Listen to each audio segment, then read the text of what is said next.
Good evening, dear friend. If you are here tonight, listening in the quiet of your room, it may be because sleep has felt far away. Perhaps your thoughts are busy, circling around the day that has passed or reaching too far into tomorrow. That's all right. Many people, especially as the years gather gently upon them, find that rest does not always come easily. You are not alone in this. There are millions of others, just like you, sitting in the quiet night, wishing for peace. So let this moment be a reminder that even without sleep, you are still safe. You are still whole, and you are still worthy of comfort. Sometimes it helps to imagine the night differently, not as an enemy to fight, but as a soft companion inviting you to slow down. Tonight, instead of worrying about the hours, think of it as a chance to receive a letter written just for you. Imagine an envelope arriving, its paper gently worn, carrying words that are kind and patient, words that tell you that you have done enough today, that you are enough, and that there is no hurry. You might picture this letter as being written by someone you once loved, or by the younger version of yourself, or even by the voice you are hearing now. Whoever it is, the letter carries the same message. You are not alone in this night. As you listen, allow your body to soften. Let your shoulders fall away from your ears. Rest your hands loosely on your lap or at your sides. If your legs feel restless, stretch them gently, then let them grow heavy again. Breathe in slowly, as though you are unfolding a letter and reading its first line. Hold the breath for a moment and then exhale, as though you are releasing a long sigh of relief. Do this again and again. Let the rhythm of your breathing be like sentences written in gentle handwriting. If there is any tension in your neck or at the base of your skull, press your fingertips there and let the pressure ease it away. If your feet feel tight, press your thumbs gently into the arches. Small touches like these are like punctuation marks in a letter, simple reminders that every part of you deserves care. Know this, my friend, you have lived through so much, faced changes, held joys, and carried burdens. You are strong, you are resilient, and you are loved. Tonight is not about solving or striving. Tonight is about resting in the quiet company of words like letters written only for you. And now, with your body more at ease and your heart a little lighter, let us open the first of these letters together, tucked away in an old wooden box, waiting patiently to be found.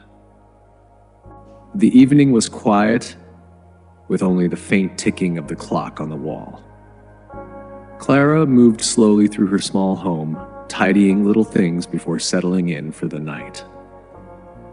She opened a cabinet she rarely touched, one tucked into the far corner of the room. Inside, beneath folded linens and a few forgotten keepsakes, she noticed something she hadn't seen in years. A small wooden box, its surface darkened by time. The edges were worn smooth, and the brass latch was still intact, though dulled with age. Clara lifted it carefully, brushing away a thin layer of dust. The weight of it surprised her, heavier than she remembered. She carried it to the table, the lamp casting a warm golden glow across its surface. For a long moment, she simply rested her hands on the box, as though she could already feel the stories it held inside.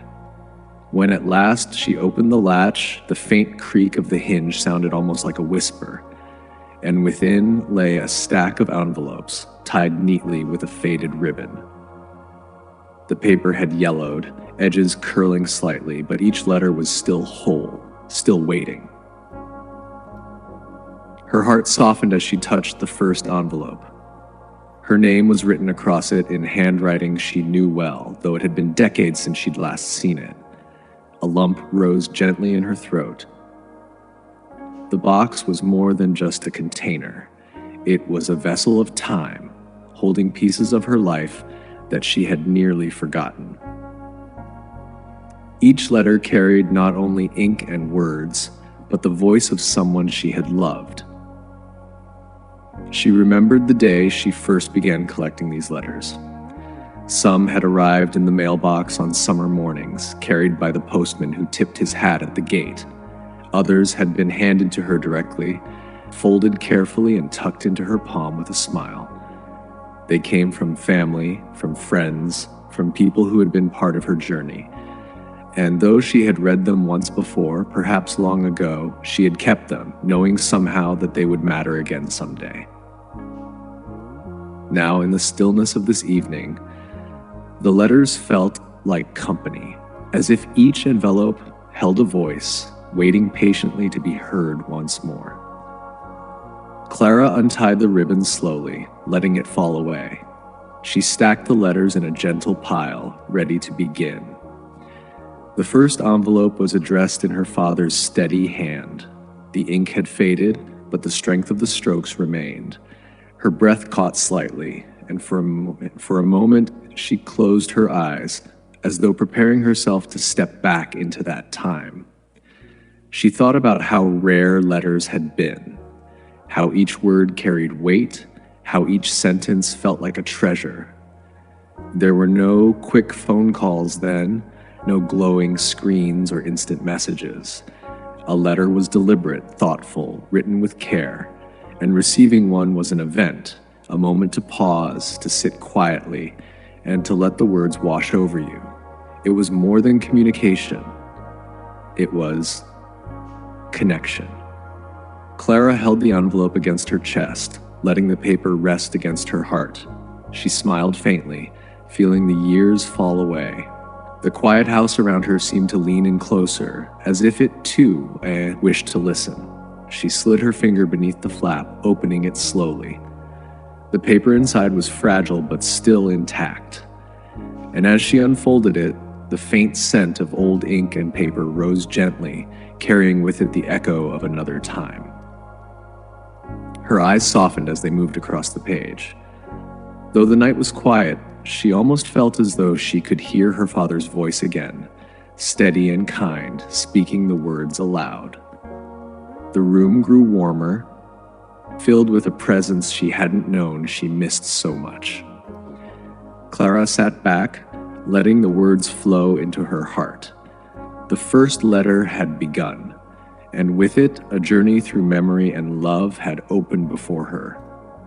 The paper trembled slightly in Clara's hands, though the air in the room was still. She smoothed the sheet gently across her lap, her fingers brushing over each crease, each fold made long ago. The handwriting was familiar, strong strokes, a little uneven in places, yet full of character. It was her father's hand, steady as the man himself, carrying a presence that she could almost see sitting across the table from her now. "Dear Clara," the letter began, and the simple words seemed to echo in her chest. She could almost hear his voice, low, calm, touched with warmth. He wrote about the ordinary things first, about the fields that had been planted that spring, about the weather that had turned kinder after a harsh winter, about how her mother's roses were beginning to bloom along the fence. But woven through the simple details was something more, an undercurrent of care. Each sentence was a way of saying, "I am thinking of you. You matter to me. I want you to feel at home, even when you are far from it." Clara's eyes softened as she read. The words were not grand, not filled with speeches or poetry. They were steady, plain, and true. And that truth was what made them precious. Her father had always been that way. Not a man of excess, but one of quiet strength. He taught her by example, by the way he rose each morning, by the way he carried his responsibilities without complaint, by the way he treated others with dignity. In the letter, he reminded her to rest well, to eat when she could, to take care of her health. You will find that strength is built not only from work, but from the care you give yourself, he had written. The words felt almost as though they were meant for this very night, even though decades had passed. She paused, looking out the window into the still evening beyond. The moon hung pale against the darkening sky, and the faint song of crickets drifted through the air. Her father's voice lingered there, among the sounds of the night, steady, reassuring, reminding her that love once given does not vanish with time. It remains carried quietly within us. As she read further, the letter turned to small encouragements. "Do not be afraid of mistakes," he had written. "They are not failures, only teachers. You will stumble, but you will also rise, and each time you do, you will find yourself stronger than before." Clara let out a long, steady breath. She remembered how those words had once helped her in her youth, when she doubted herself. And now, here in her later years, they reached her again with the same quiet power. Her father had written too about kindness. "Be gentle with others," the letter said, "for you do not know the weight they carry. A soft word may heal more than 1,000 strong ones." She smiled faintly, recalling the way he had always stopped to help neighbors, how he would tip his hat to strangers, how he carried a calmness that made people feel at ease. His letter was not just advice, it was a reminder of who he was and of the love that had shaped her. Clara rested the letter against her chest once more, closing her eyes. The room seemed to hum softly, as if filled with his presence. She could almost imagine the rustle of his work coat, the scent of wood and earth, the warmth of his steady hands. For a few moments, the years fell away and she was simply his daughter again, sitting by the fire, listening as he spoke with quiet wisdom. When she opened her eyes, she read the final lines. "Clara, remember that wherever you go, you are never alone. The world may feel large, but my love will always be with you. And in that, you will always have a home." Her breath caught gently, her eyes damp though she did not cry. The words were as true now as they had ever been. She folded the letter carefully, placing it back into its envelope. The edges were fragile, but the love inside remained whole. The wooden box sat open before her, filled with more letters yet to be read, each one waiting patiently like a candle unlit, ready to offer its light. And Clara, with her heart stirred gently awake, knew she was ready to continue. Clara reached for the next envelope in the wooden box. The paper was thinner, the ink a little smudged in places, and even before she unfolded it, she knew whose hand had shaped the lines. It was her sister's handwriting. Quick, looping letters full of life and energy. She smiled to herself, already imagining the playful tone that would leap from the page. "My dearest Clara," the letter began, the words almost tumbling across the paper. "I hope you are well, though I suspect you're worrying too much about everyone back home. That's just like you." Clara laughed softly under her breath. Her sister always had a way of teasing her gently, of reminding her not to take everything so seriously. The letter went on with small stories of the household, about how the hens had escaped from their pen one morning, and how it had taken both of the younger children nearly an hour to gather them back. "And even then," the letter said, "I think one clever hen is still hiding somewhere in the orchard." Clara could see it as clearly as if she had been there.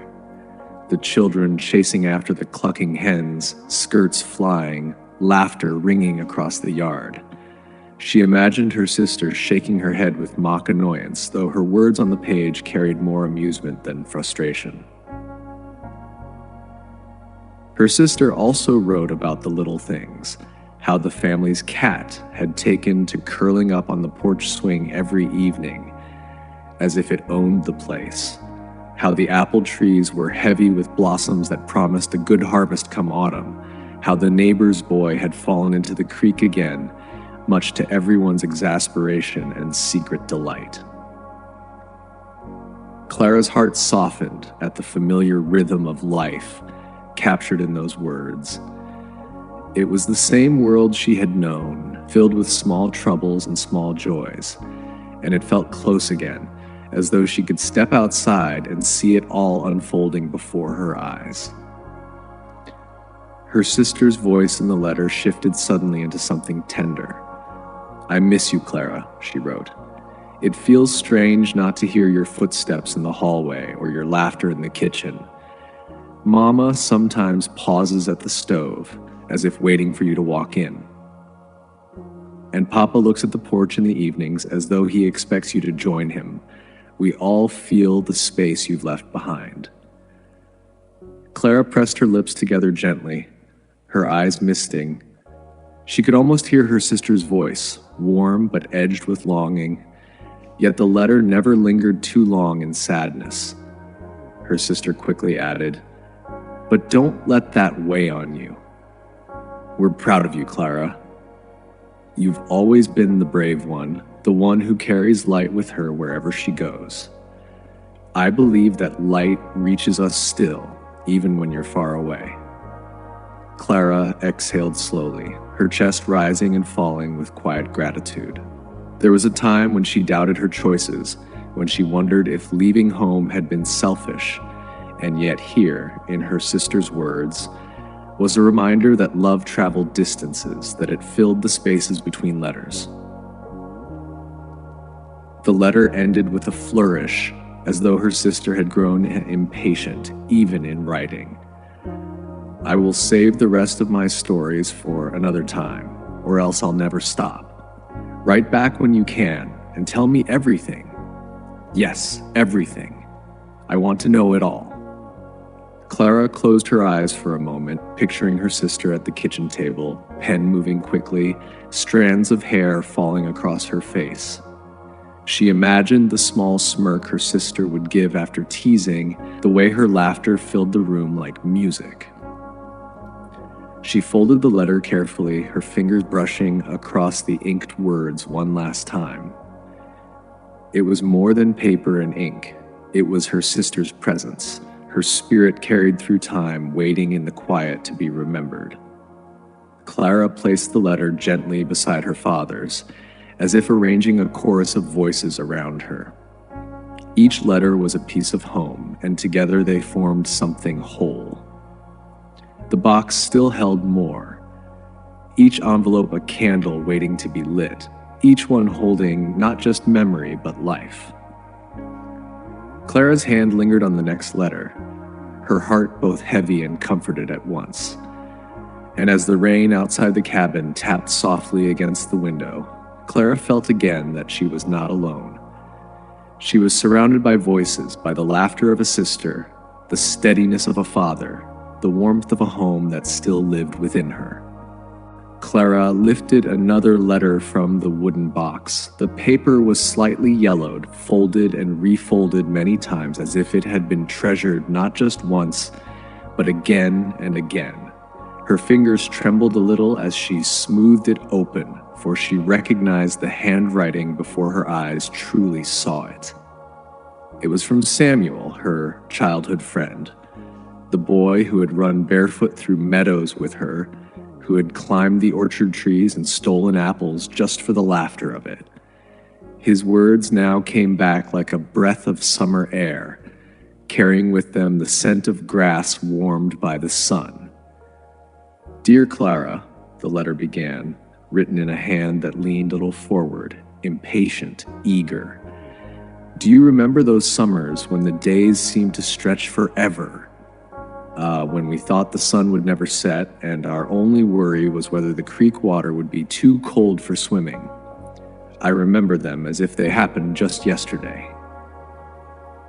Clara felt her heart tug gently like the pull of a river's current. She leaned closer to the page, letting each word paint scenes in her mind.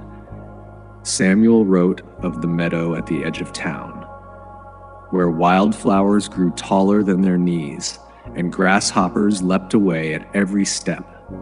We used to run until we couldn't catch our breath, he said, and then fall into the grass, staring up at the sky. We would name the shapes of clouds, swearing one looked like a horse, another like a ship. Sometimes we got it wrong, but neither of us cared. Clara smiled, her lips curving softly in the candlelight. She remembered the exact tilt of the meadow, the slope that rolled toward the creek, the sound of insects rising into the heat of the day. The letter went on. I remember how you dared me to jump from the rocks into the water, though it wasn't so high. You stood there laughing while I worked up my courage, and when I finally did it, you clapped as though I'd leapt off a mountain. Clara laughed out loud now, the sound soft and warm. She remembered her own boldness, the way she had teased Samuel, the sparkle in his eyes as he shook water from his hair. Samuel's words slowed then, becoming almost tender. Those were the summers that shaped us, Clara. We didn't know it then, but the world was gentle with us. We thought it always would be. We had no idea how quickly childhood drifts away, like a raft carried downstream. Clara lowered the paper for a moment, her gaze wandering to the rain-streaked window. Beyond it, the forest swayed in the storm, but in her mind she saw sunlight rippling on water, the laughter of two children echoing across the meadow. Samuel's letter turned to another memory. Do you recall the nights when we would catch fireflies in jars and then let them go again because you said they were not ours to keep? You always had that way of seeing life, Clara, gentle yet certain. I think I learned more from those small moments than I ever did from books. Clara's eyes softened. She remembered the glowing lanterns of fireflies, the way the world seemed alive with magic. She had forgotten that she once spoke such words, yet Samuel had carried them with him all these years. The letter closed with a note of longing, though not sorrow. I hope wherever you are now, the evenings are kind. I hope you have a porch to sit upon and a sky wide enough for all the dreams you've ever carried. When I think of those summers, I think of you, Clara, and I smile, because no distance, no years can take away the freedom of those days. Clara folded the letter back slowly, her hands lingering on the paper as though she could hold the warmth of that summer in her palms. The years between then and now seemed to fade, leaving only the laughter, the fireflies, the meadow, and the endless sky. She placed Samuel's letter on top of the others, her chest rising with a sigh, both wistful and content. In the quiet of the cabin, with rain tapping gently outside, she felt again the wide, open freedom of her youth. And in that memory, she was no longer alone. She was the girl in the meadow once more, her hand brushing tall grass, her laughter carried on the summer air, and beside her a friend who remembered too. Clara hesitated before unfolding the next letter. The paper was finer than the rest, folded carefully, the edges slightly frayed from years of being opened and closed. There was something almost shy about the way it had been written, as though the writer had poured his heart into each line but feared the world might see too much. She opened it slowly, the candlelight flickering across the faded ink, and as her eyes moved over the words, her breath caught. This was no letter from a parent or a sibling or even an old friend. It was something different, something tender. My dear Clara, the letter began, the strokes deliberate, almost cautious. I do not know if I am brave enough to send these words, but I find I cannot hold them inside any longer. The summer evenings feel emptier without your laughter, and the days longer without your smile. Clara pressed her lips together gently. Her heart stirred with an old warmth, half forgotten but never truly lost. She remembered the boy who had walked her home after church, who had carried a basket for her at the market, who always found excuses to linger a little longer at the gate. The letter continued, his words halting at times, but sincere. Do you remember the night we sat by the river, watching the fireflies scatter like sparks in the dark? I wanted to say something then, but my courage failed me. So I write it now. You have been the brightest part of my days, Clara, and even when you are far away, I carry the sound of your voice with me. Her cheeks warmed in the dim cabin light. She had been young then, perhaps too young to understand the depth behind his quiet glances. Yet the memory returned now, soft and golden. The rustle of grass by the riverbank, the coolness of the night air, and the silence that had felt so full, so alive. The letter grew more earnest as it went on. I do not expect an answer, nor do I dare ask for anything in return. I only wish for you to know that someone thinks of you and prays for your happiness. Always, I wish you peace, laughter, and love wherever life may carry you. Clara's eyes grew moist. The simplicity of the words touched her more deeply than any declaration could have. It was not a plea nor a demand. It was a gift, quiet, unassuming, yet filled with devotion. She remembered then the way he had smiled, a little crooked, a little unsure, the way his hand had brushed against hers, accidentally, but not unwelcome. She remembered how her heart had quickened, though she had laughed to hide it. Time had swept them apart, as it so often does. Choices had been made, paths taken, but here, in this letter, was proof that love, gentle, unspoken, perhaps unfulfilled, had existed, real and true. Clara folded the letter carefully, holding it against her chest for a moment. The rain outside seemed softer now, less insistent, as though the world itself was listening to the quiet beat of her heart. She placed the letter atop the growing stack beside her. Each one had carried a different voice, a different shade of love, a father's strength, a mother's care, a sister's laughter, a friend's freedom, and now this, the tender whisper of first love, still echoing across the years. Clara leaned back in her chair, closing her eyes. She could almost hear his voice again, gentle and earnest, carried on the evening breeze. And for the first time in a long while, she allowed herself to feel the sweetness of being cherished, not for what she had done, but simply for who she was. The candle flickered low, shadows dancing on the walls of the cabin, and as she rested there, the letter close by, Clara felt wrapped in a warmth that was not just memory, but presence. Love in all its forms surrounded her, and in that embrace, her heart grew quiet, steady, and calm.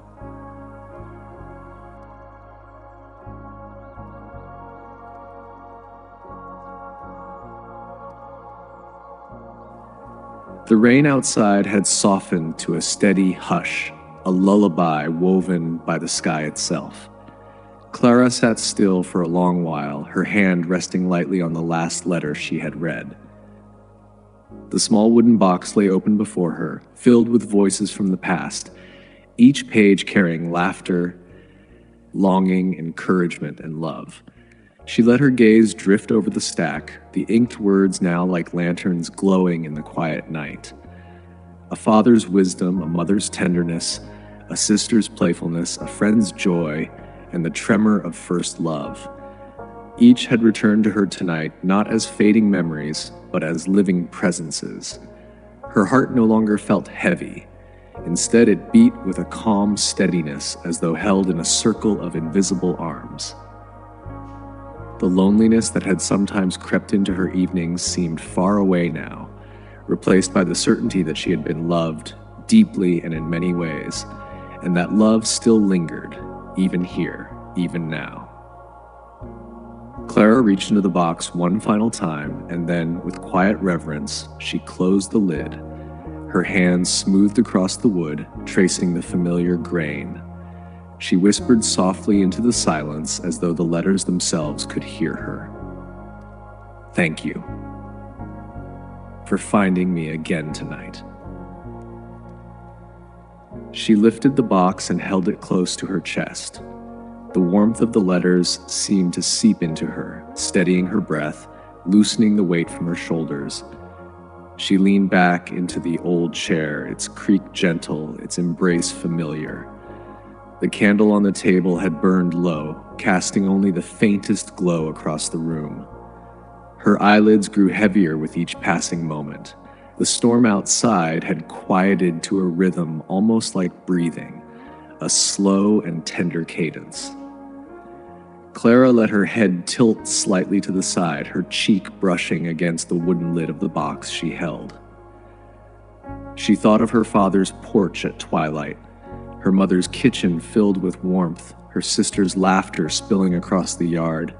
She thought of summer meadows, fireflies in jars, and a boy's smile by the river. All of it came together in her mind, weaving a tapestry of home, of belonging, of love. Her lips curved into a soft smile.